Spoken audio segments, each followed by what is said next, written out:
morning, folks. Good chilly morning. It's 31 degrees and raining, so we're not having a whole lot of fun out here today. But good morning to Tazes, Nathan, Milkman. What's going on there, buddy? Tim Matson, Dan Whiteford, Polecat, 1979. Farm Skull, Austin Bockenstein, and Thomas Evans. Thanks for hanging out with us. I hope you all are having a good holiday season. Anyway, so I got asked about how to break in logging. How a person would go about getting a job logging or cutting, and what would be the beginning steps of that job. As for cutting, back in the old days, you would start out as a bucker. The older experienced guys would go out, they'd fall the old growth, and then the younger, unexperienced guys would go and buck them up into log lengths. And then while they were bucking, obviously they're learning when to pull a saw out or whatnot, because they're going to get hung up. And they're standing there watching the old timer do whatever he's doing to fall that tree, and they're beating wedges for him. So nowadays, I'm not honestly sure. I really haven't spent a whole lot of time cutting or on a cutting crew. I would assume that most of the time they work in groups of two, 3, or 4. That if they had somebody that was unexperienced. Yeah, go ahead.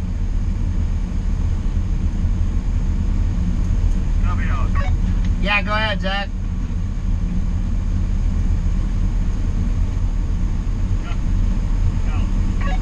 I hear you, Zach. Go ahead. Yeah, we'll go 3 quarters drop line. That far.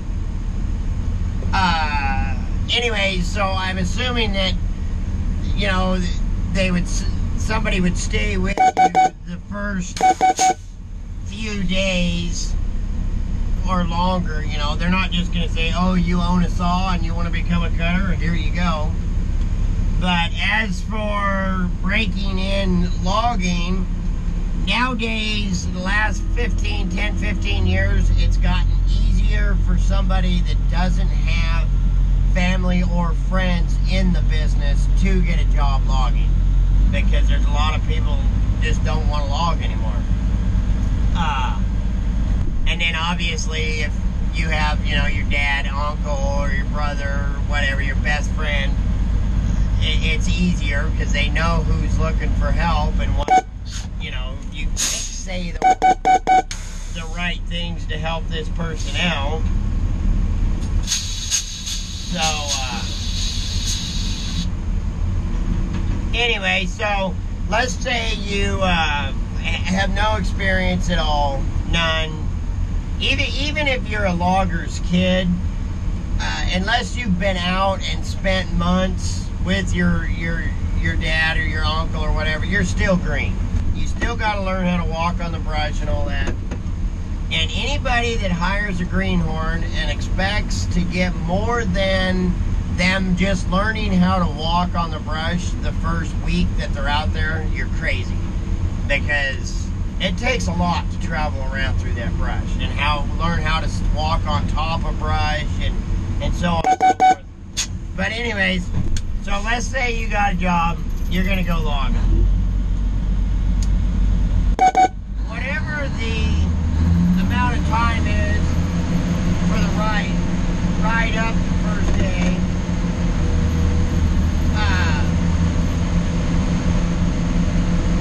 normally they're pretty quiet, they don't say much to you.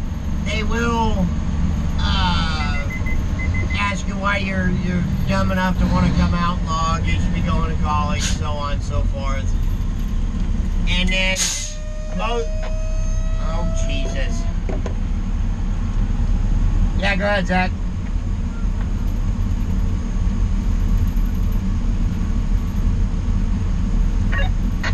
Ted more. Waiting for a whistle back. So anyways, when you have no experience at all, they will hire you to be a choker setter or a chaser. That's where you start, is either setting chokers or chasing. So, like I said, your first week, you're going to spend more time on your hind end than you are on your feet. Falling down, slips, trips, falls, the whole 9 yards. They will... It's not as bad as... Back in the day, they did do a lot of screaming and yelling. Let's go, let's go, let's go. And there still are some crews nowadays, myself included, I get frustrated, let's go. Not only physically will they challenge you, they will challenge you mentally too. You know, they're going to call your mother things that you don't want your mother called. They're going to find out if you got a girlfriend or not, and then tell you how much time they spent with her last night, and so on and so forth. And that's true. I myself, I would never do that to anybody. So anyways, that's pretty much the path to starting logging. You know, you will always break in as a choker setter or a chaser. So anyways, back to getting hired on as a green logger. I honestly feel, and probably in just... Gonna keep you warm here in a minute, Alan. Just about any job. Yeah, he's getting it pumped up pretty good, ain't he? Yeah, I get rid of those fucking rocks and have that cocksucker a lot bigger. Is the terminology, the parts and pieces that we use besides, you know, choker, you know, most everybody knows what a choker is. But if I said, hey, go grab me that marlin spike, or that... If you want me to just grab a grapple pole and firewood and set it on there. That quick nub or screwy belt, you know, you don't know what it is. And if you don't know what it is, then you run around because you're told to go do something. So you run over there and you're like, oh God, I hope I picked the right thing. You come back with the wrong thing. You know, so learning the terminology, once you know Riganese, that helps you out a lot too. Traveling on the brush, you know, I mean, it can take 3, 4, 5, 6 months before you can move through the brush efficiently. And I know guys that say, oh, I've hunted my whole life, yeah, I won't have any problem. No, it's completely different.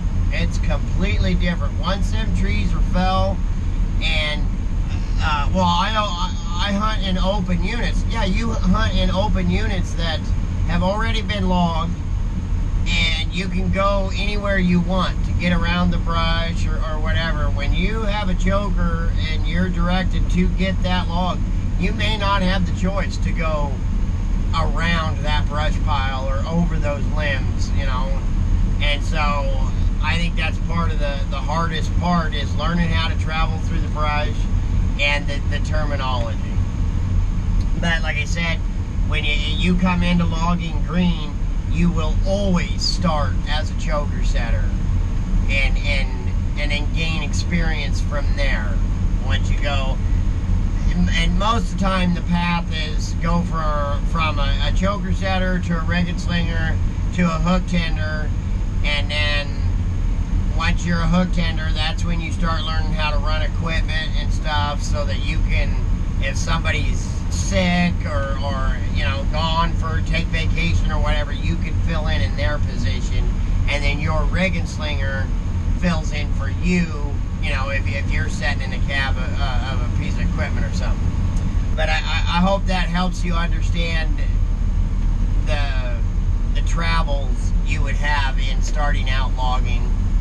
Like I said, nowadays it is easier for a guy to get started that doesn't have friends or family in the business than it was when I started.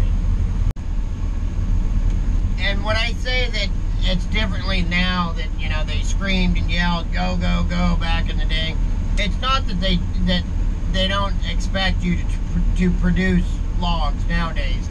It's just the screaming and yelling, and like I say, there's still plenty of people out there that do it. But just go about it a different way. And I guess it's just people themselves have evolved away from that, and realize too that you can only push people so far. They're only gonna, you know, a man can only work so hard. Even the strongest and strength. I mean, you need to have strength in logging, but stamina will get you farther than strength. You know, them big old bulked up boys, I'd run them in the ground daily.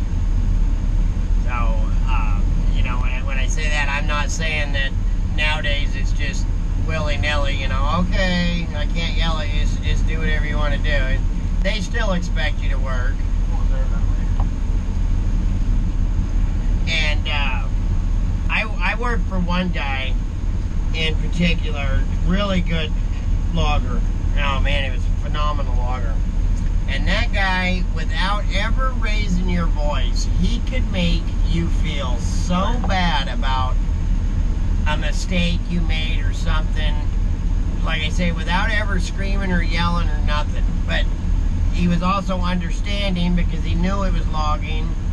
You know, he would get upset about the things that were absolutely avoidable.